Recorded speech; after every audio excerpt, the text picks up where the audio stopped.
Welcome to Focus Forward podcast, first time ever and live from Bangkok. I'm your host, Mika Pyhämäki, CEO and business coach, ready and excited to launch this new Growth Playbook for modern thinkers and future leaders. In each episode, we discuss and share real-life stories and business inspiration around the world. And today, I had a great pleasure to discuss with Mr. Matas Danielevicius. And during the following session, I encourage you to pay attention to his growth mindset, his leadership, and the way he has followed his dreams and vision to Southeast Asia and actually found a way to pursue both business and creative passion here. I think it was inspiring and very interesting. But what do you think? Please give us feedback because we are just getting started. All the likes, all the comments, all the shares, much appreciated. Now, subscribe below, somewhere here, and enjoy the show.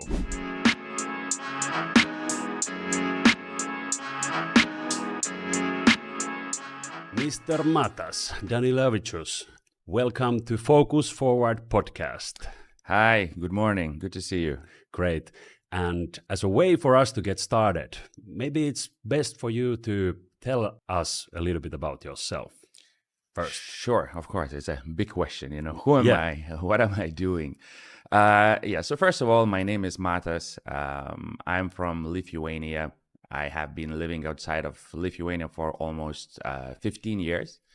At around when I was 20-something, I moved to UK where I was studying, and I graduated from a degree in acting. Mm-hmm.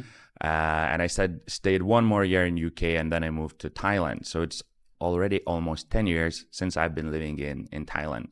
So I was all around Thailand for many years doing multiple things.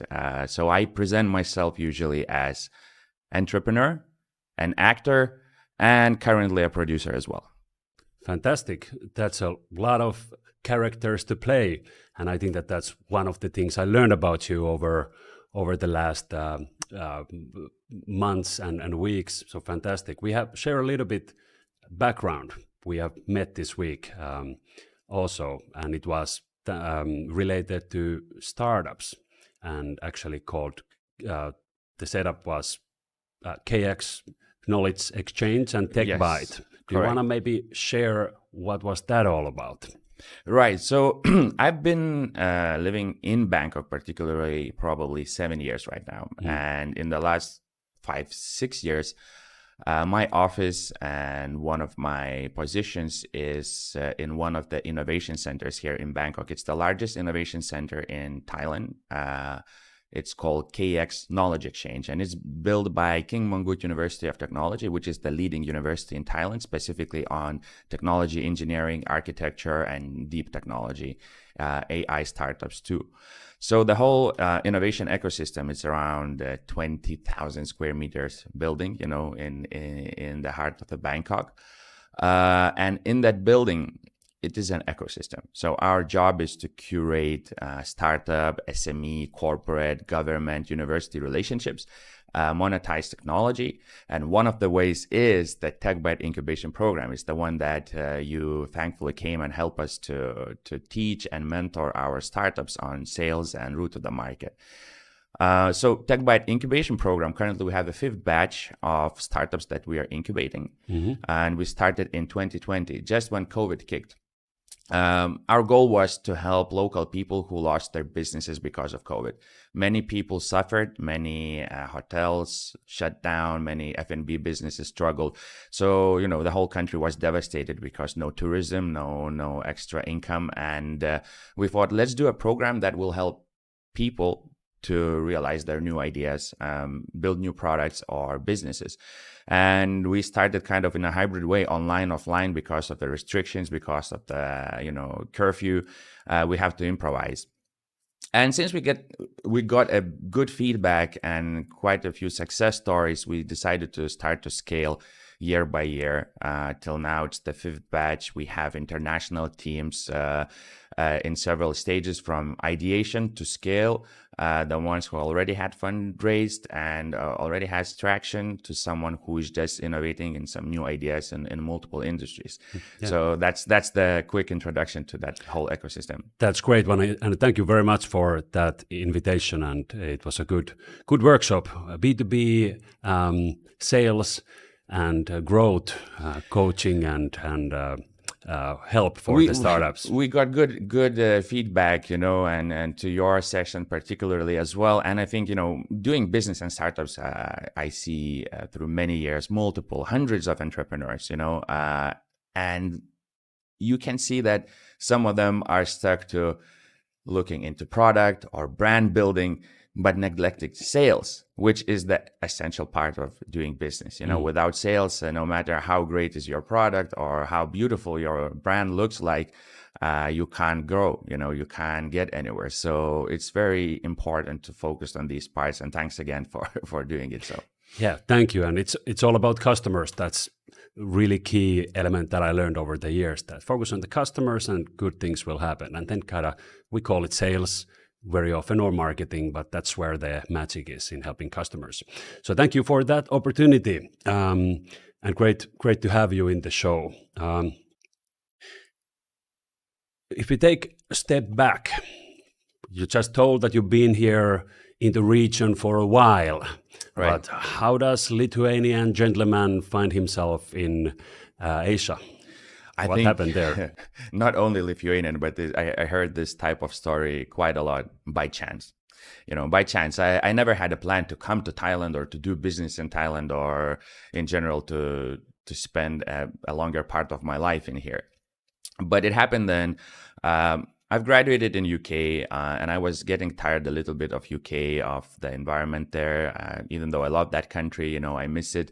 But at that point, I was a bit exhausted because of the studies and work I have to do. Mm-hmm. And I just had several friends who said, look, we are in Thailand and we are doing startup, and we might need some extra hands to help to manage things here.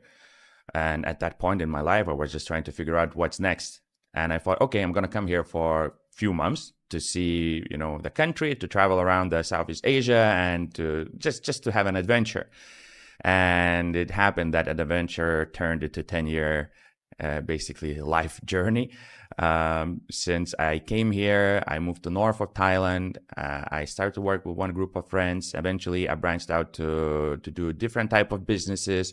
I even had a coffee shop in Pai and Mae Hong Son, which is up north of Thailand at that point. So my first couple of years were a bit slower, more kind of laid back. But I think because of my age and ambition, I felt that it's not yet for me, this type of lifestyle. I'm not ready to retire. Actually, I just need to build my life, Yeah, so it can be very too calm somewhere on the beaches or in the jungle, and it becomes just like a bit boring at some point, right? Pai or Mae Hong Son is kind of like a valley in the mountains. So it takes several hours of very curvy road to reach.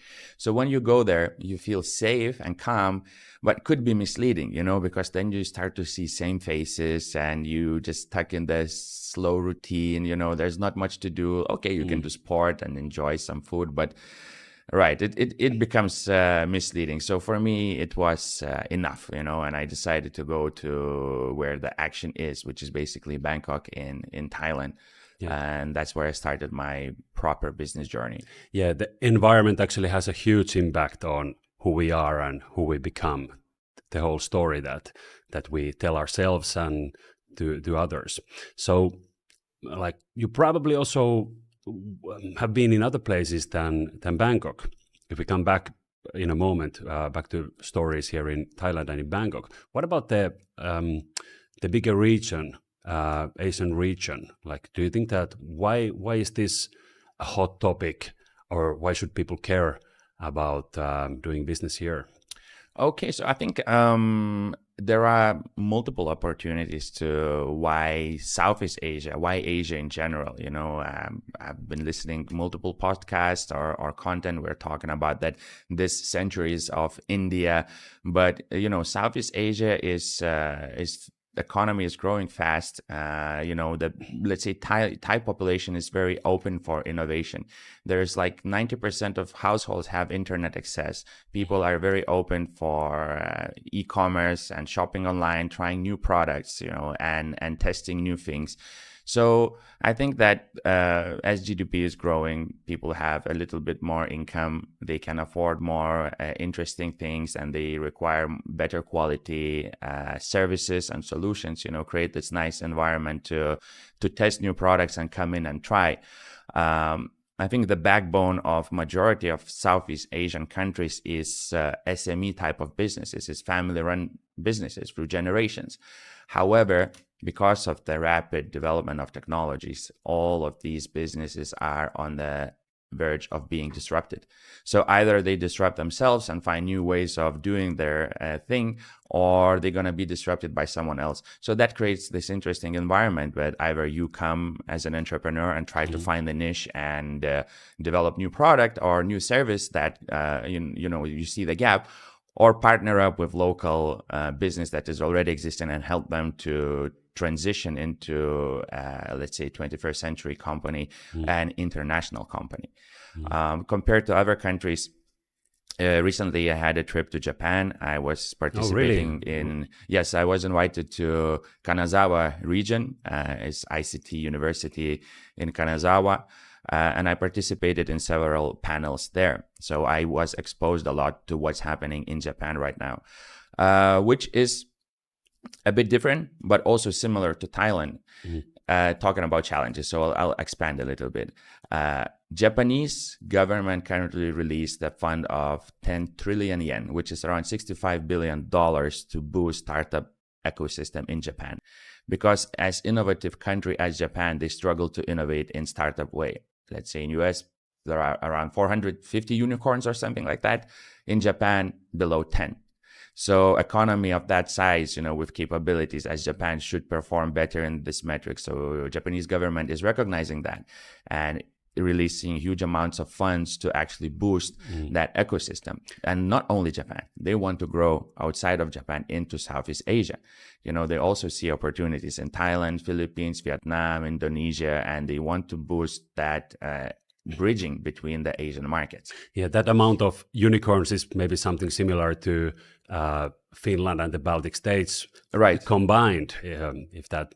Exactly. Yeah. Exactly. So you would, there is that perception that Japan is such a great culture of innovation. You have these, after war, you had these big corporations like Sony or Canon, Nikon. They develop great technology, but currently you don't see new things popping out. And I think from my perspective, and that is what is similar to Thailand, is the cultural aspect. As Thailand is also in ASEAN countries, even though Thailand is, I think, around second in GDP in innovation in startup way, it's way behind compared to Malaysia, Indonesia, Singapore, and I actually checked some facts, and I can a little bit share that what excites me about this region is that there's really growth here. It's like buzzing. A lot of people, a lot of businesses, a lot of potential. It feels like it's exciting and has potential. And the McKinsey report that I checked just this morning stated that Q4 last year, 2023, the growth percentages were, between 2 and even above 6 in the region, like Thailand, Malaysia, Singapore, Indonesia. So that's way more. Those are almost like figures that European countries haven't seen for a while. Sure, so I think that's where opportunity is. And I think that after COVID, people are hungry. That kind of lesson. Well, unfortunate disaster of COVID slowed down everyone for a couple of years at least. And after that, the tourism is coming back. The hunger of growth. And also government initiatives supporting this type of growth. That is very important, that so the whole ecosystem needs to work together. And Thai government is also working a lot right now in reshaping and changing the image of the country. They call it of soft power, so they want to take examples of countries like Korea or Japan, who managed to build their image and presence, globally as some sort of interesting and unique culture with a lot of added value, which Thailand has multiple things to offer. And I think it's a great step forward. Yeah, Thailand is mostly known for tourism, of course. So everybody wants to travel at least and should travel once in a life to Thailand, sure, absolutely, to the islands or to the city and come to Bangkok and things. It's exciting. But talking about entrepreneurship here, like, is it just beach life, sunshine and smiles? Or what's the reality of entrepreneurship in Thailand or Bangkok?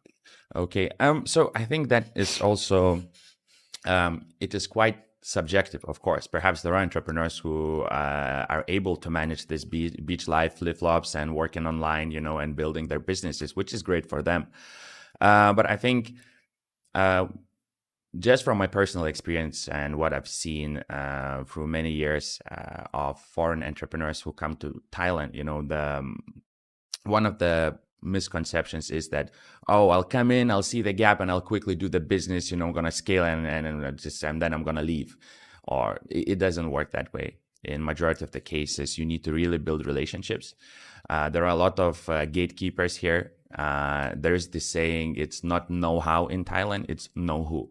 So not know-how, know-who. You really need to find local anchors. You really need to find local ecosystems or partners, someone who will help you to get in here. It might be quite easy to kickstart something, but if you want growth and establish yourself, it's going to take time. And majority of business still, well, depending on the industry, but of course, Bangkok is one of the centers, not only in Thailand, it's in Southeast Asia, so a lot of things are happening in Bangkok, a lot of opportunities, but also a lot of competition, sometimes ruthless, and need to take that in. Sometimes there's also a saying, and I don't like to be, maybe politically incorrect, but smiles have multiple meanings, and Thai people are known for their smiles, but sometimes it could be misleading, need to learn the culture, because culturally, perhaps they're not very comfortable to say no to your face, because they don't want to disturb you, they don't want to disappoint you. But in many cases, you might hear yes, but then you don't get back any answer forever. Yeah. So need to learn, really need to emphasize local culture and learn from that and learn about it and really take it seriously, and not only Thailand. Yeah, people have during the last years and especially during COVID, like bought into the digital nomad lifestyle and wanted to experience that in Thailand. And Thailand also did a big push to sell the country for this type of lifestyle. But what you're saying is that there are other things also to take into account than laptop and passport.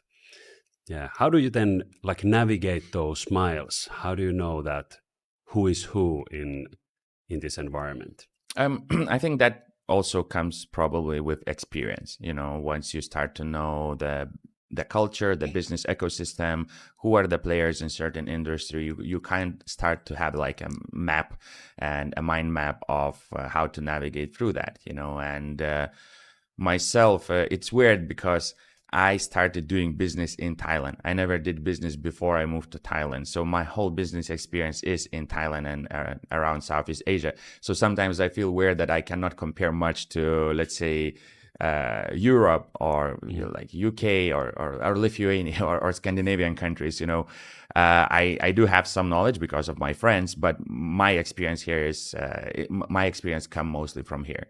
So I would say one of the key things that helped me in multiple industries is to find anchors, to find someone who has experience here before, and could be mentors, could be business partners, but someone that you can really get some help to navigate you through, because discovering everything by yourself, it's much more expensive, and especially in time, because you might get into very cliche situations of meeting someone who is saying, oh, I know everyone, I know this and that, I know the top families in Thailand, work with me. But this is a very common story, so it takes time. But you actually have been in a pioneering role when it comes to Thai startup ecosystem, right? So what you have been building with KX and Techbite is something new to the market. So basically maybe it was just a good timing. When I arrived here, almost 10 years ago, startup ecosystem just started to develop in Thailand, so I witnessed it basically almost from the beginning, and I was part of it in multiple roles. As an entrepreneur, as a mentor, as ecosystem builder, as incubator manager and program builder. I also worked a lot with corporate innovation. I worked with multiple corporates on their innovation and internal incubation, entrepreneurship programs. So I think let's actually touch on that, because you have a perspective on corporations and the startups. What makes a good startup founder here in Bangkok? I think good entrepreneur, like anywhere else, need to be committed, have passion for what they're doing, and I would say there's probably no formula, but normally the more successful people are the ones who are doing something what they like to do, and they believe in the cause. They're solving a big problem, and they're capable to deal with all the stress and manage expectations, and just go through that grid.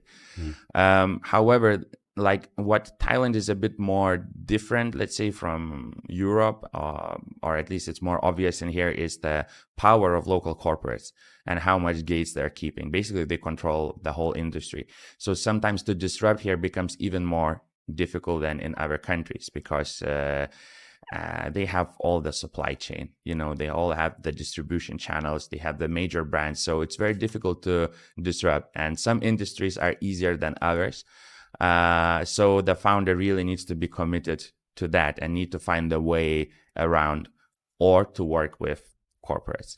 Yeah, and do these corporations then put some pressure on? Are they actually helpful for startups? There must be a situation where they're kind of hoping them to succeed, and other situations where they're kind of, okay, damn, there's some competition here that we need to take into account. So any stories you can share on from those perspectives? Yes, I don't think that, let's say corporates are necessarily all evil and bad beasts, I think not necessarily they're acting with malice. The thing is, there's just a huge body that moves very slow, and there's a lot of bureaucracy inside. And let's say startup, which is opposite, especially early stage, it's a group of people, everyone with high energy, wearing multiple hats, multiple roles, trying to build a new solution, And of course, corporates have resources. So what do we see here, especially on the investment side, that a lot of investment comes from corporate venture capital. So what corporate gives you is not only capital, but then they could help you to open some doors, In theory, that sounds good. In practice, startup speed is usually way faster than corporate door opening.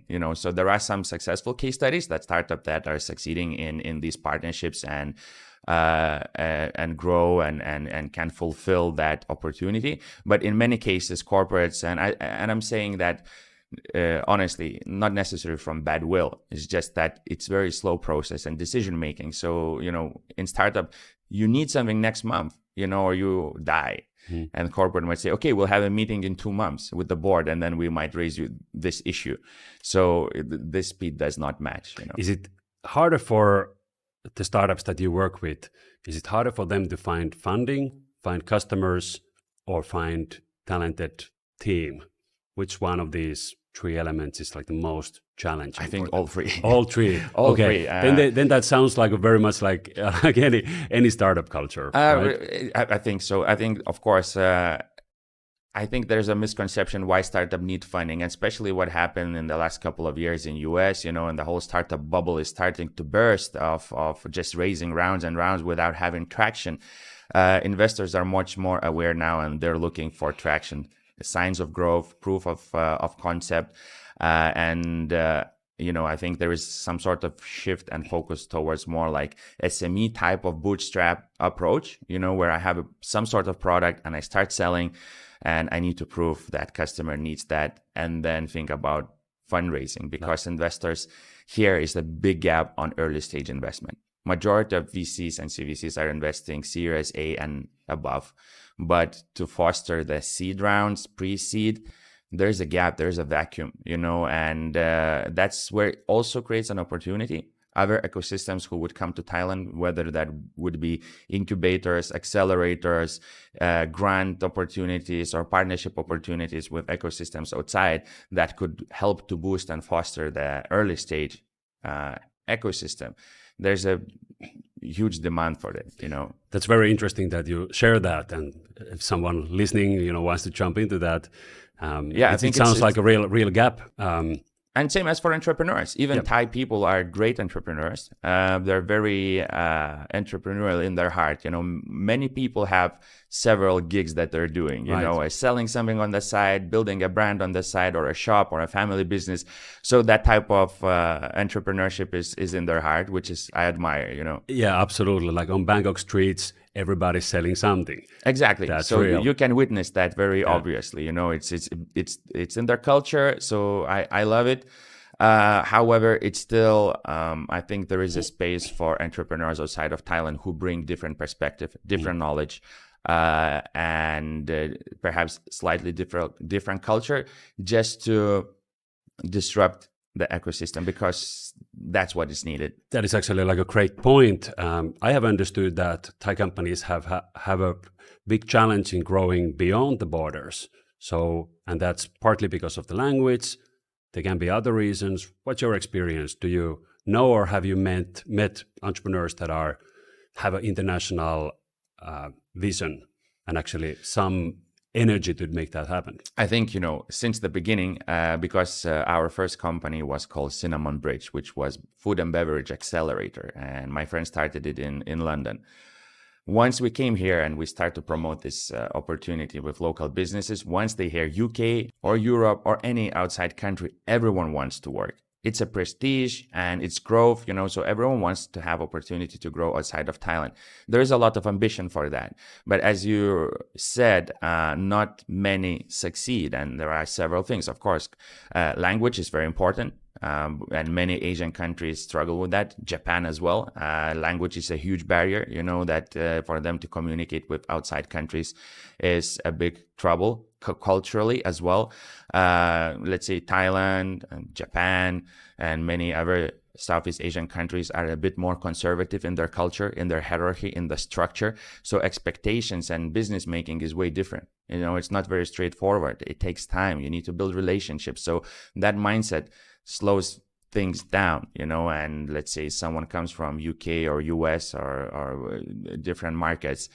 They want fast, quick, deals, and fast scale and growth, whereas here it's approached a bit differently, so there is some struggle. You need to adapt to the pace of life and business, although it's buzzing around. Exactly. Right. Yeah. And I think another point that I wanted to make is that that corporate ecosystem here, since they're very powerful in local market, perhaps a little bit in the region, many startups partner up with them, and corporates take the bigger chunk of the startup, for the investment. So they're more hunger for equity, but that dilutes the hunger of the team. And their powers might be sufficient in Thailand, but in other markets, they are not that powerful. So growth in other markets then depends on the grit of entrepreneur. But if entrepreneur's ambition is being disrupted because of local relationship here, and it's a very common story. Yeah, the growth outside is difficult. That's a very interesting point that you shared there. But let's shift gears a little bit, because I have heard about this interesting performance called Kafka Cola, and I wanted to jump into your creative career. That actually that. Do you want to share something about Kafka Cola? What is that? And of course, I would love to. Yeah, please. At the beginning, I've mentioned I'm entrepreneur and actor. That's what I was studying, and that is my passion. I've been acting for 14, 15 years already. And I love to do theater. So I've been involved in multiple theater productions here in Bangkok with several different theaters and groups of people. And also a little bit of film. And lately, I wanted to come back to try and produce a one-man show, a solo performance. And thankfully, I had a great director, Mr. Yamin Budama from Ecolo Theater, who helped me to build the show. So I've been showing it for the last month. I might come back with it in April. So it is a one-man show. I'm telling multiple different stories, and I'm doing around 15 different characters myself. So it's a very challenging sport and headache that I put upon myself, but I love it. I like to do it. Playing 15 different characters in one show. Yes. All on your own. Yes. How do you actually do that? Because there's difference between all of them, right? Like, how do you actually do that? Like, how do you get ready for that type of performance, and how do you distinguish between these characters? Right. So I think because of that ambition, I get into this trouble. First of all, thinking I can do one-man show. What is it? It's easy. And then I start to go through that journey, and then I discover that actually what you're asking is a very solid question. How do you do it? How do you build these multiple characters? And I see that it requires a lot of time and dedication, first of all, to work with text, to really understand what is happening in there. We had to apply the text as well, because we worked with one Italian author, Dino Buzzati texts, multiple short stories, but they're written as novels, as articles.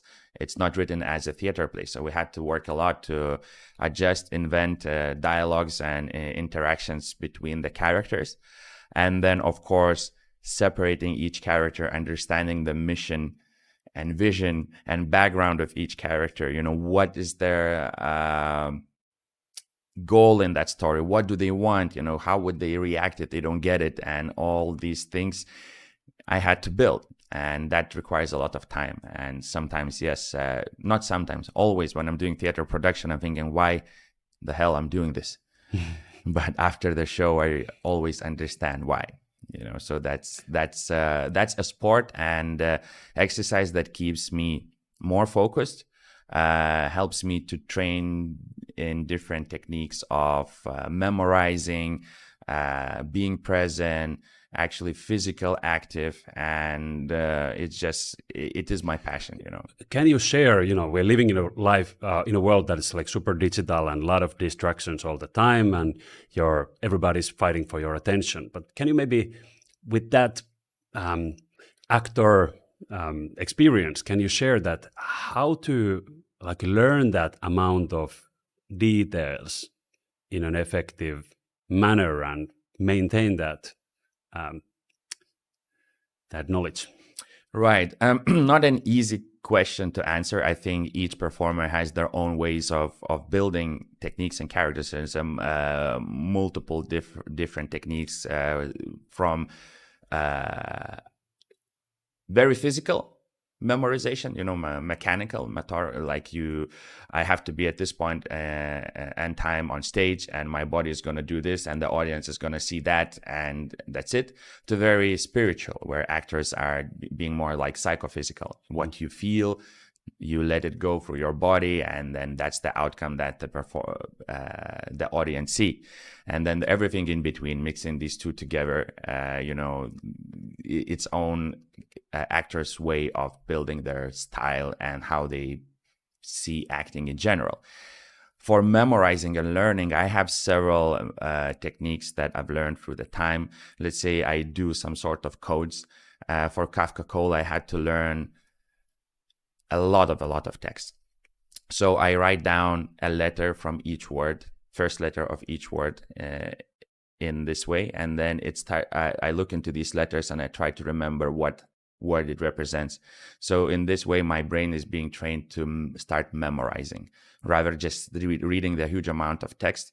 I shortcut just by first letter, and then you have like a code where it doesn't mean anything, but you look into each letter and think, which word is that? Which word is that? Which word is that? And then you eventually, when I rehearse, I just look into the code and just quickly know which part of the text I am, what word is that, and yeah, it makes it easy to scan through the whole plot. Exactly, because it shrinks and you can quickly see, and manage it and change. So that is one of the way I was taught through time.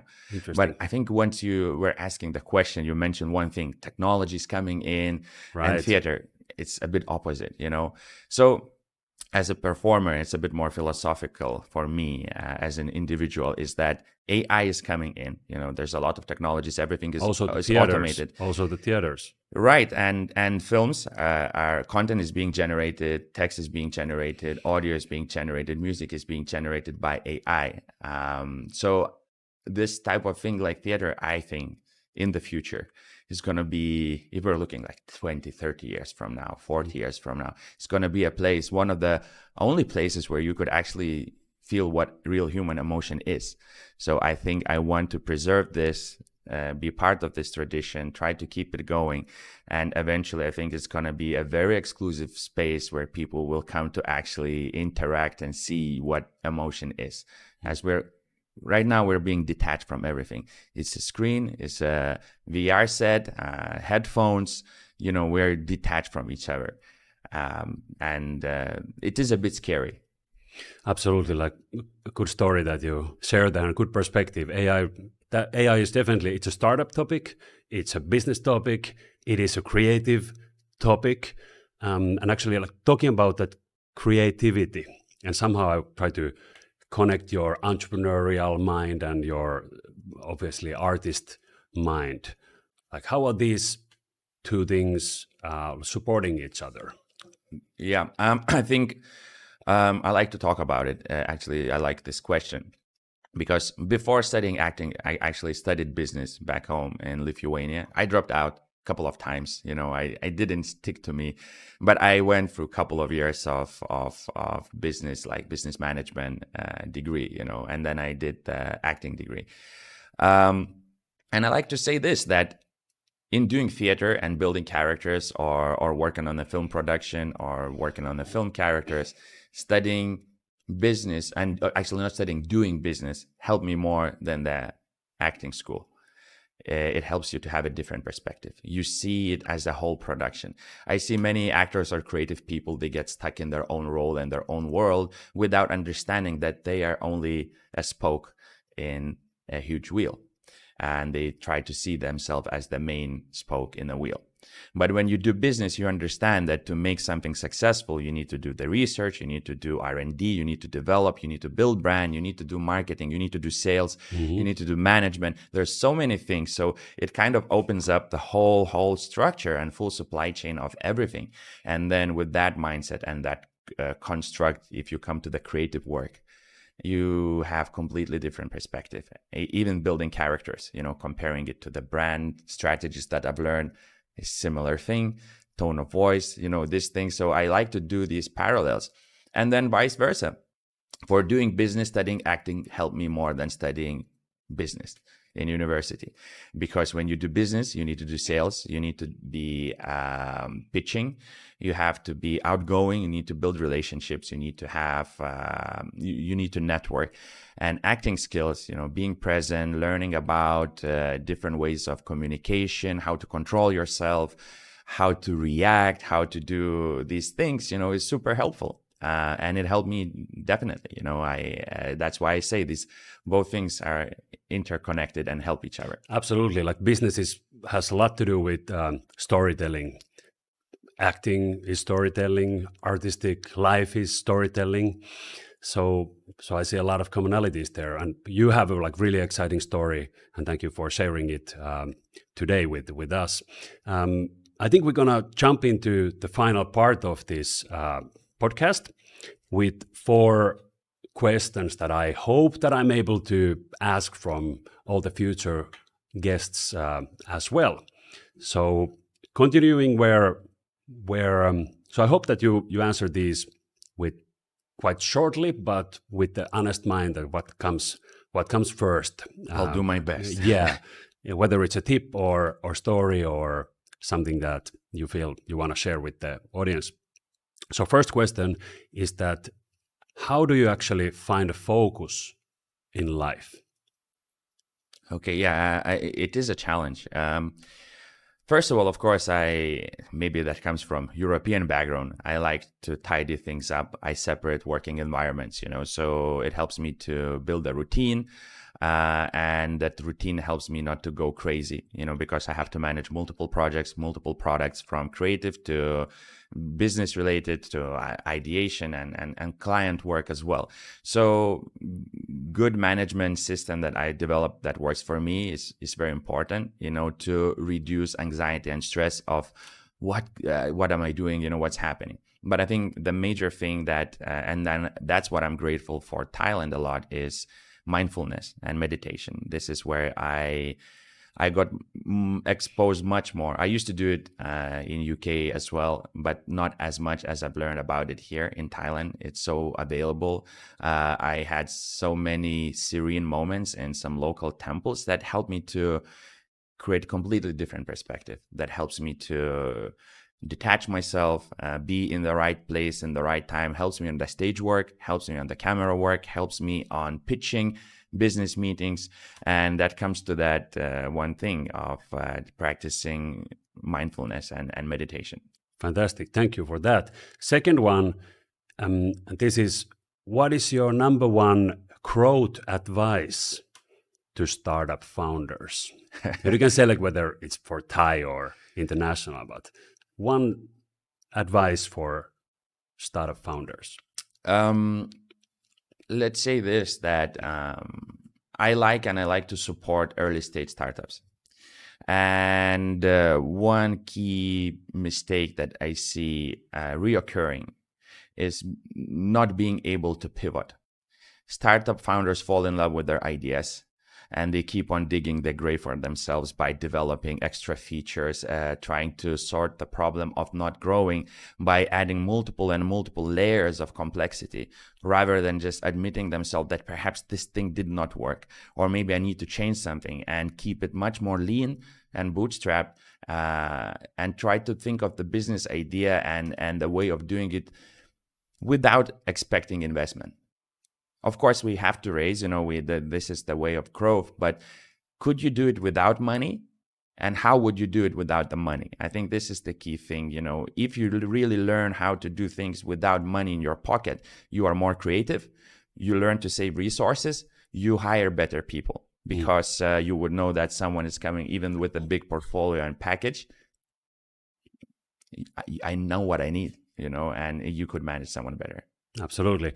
Then third question, what action do you recommend for people that are actually feeling stuck in life or in business? What action you recommend that they do? Could be many things, but I think a good conversation is probably on the top of my list. Try to find a mentor or reach out to people. It really helps. And it helped me in this foreign country. Once I came here, I didn't know anyone. I didn't know the culture. I didn't know the ecosystem. I've never done business before, so a lot of things that normal person would just say doesn't make sense, which it didn't, but I stayed here for multiple other reasons, not only to do the business, but finding the right people and having good conversations with them helped me to really open the doors and move forward and get unstuck. Fantastic. Thank you for that. And final question, do you have any tips for people visiting Bangkok? Sure. I mean, first of all, visit Bangkok. It's a great place to have holidays, to see new things. Myself, I live in this love and hate relationship with Thailand. There's multiple things that I love, multiple things that I hate. Let's say traffic is horrible. Pollution right now in north of Thailand is horrible. I really don't like it. But people here, the food, environment, and exposure to this completely different and alien world to what I've been raised in, and the more I live in here, the more I see that it's different, and it surprises me, and I learn so many new things, and it's like completely different systems that we're built on, but we're still the same. So that is fascinating, and I hope other people can discover that and not see Thailand only as the beach, only as a bar destination, but it's full of culture, full of great people from all over the world coming here to build things, do things, interact with each other. So I think it's going to be amazing for the next 5 years. It's going to be the place to be. Fantastic. Thank you very much for that, Matas.